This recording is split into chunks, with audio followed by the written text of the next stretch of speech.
একটা আয়াতের ভেতরে আল্লাহ তাআলা অতীতের যুগের 4টি জালিম সম্প্রদায়ের পরিণতি বলেছেন। আল্লাহ বলেছেন কাউকে কাউকে তাদের জুলুমের কারণে আমি আল্লাহ আসমান থেকে পাথর কুচির বৃষ্টি পাঠিয়ে ধ্বংস করেছি।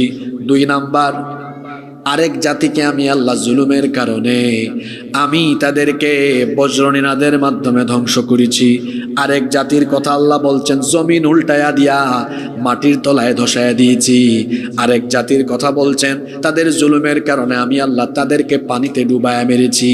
আল্লাহ বলছেন আমি তাদের উপর জুলুম করি নাই, বরং তারা জুলুমের কারণে এই গজবের সম্মুখীন হয়েছে।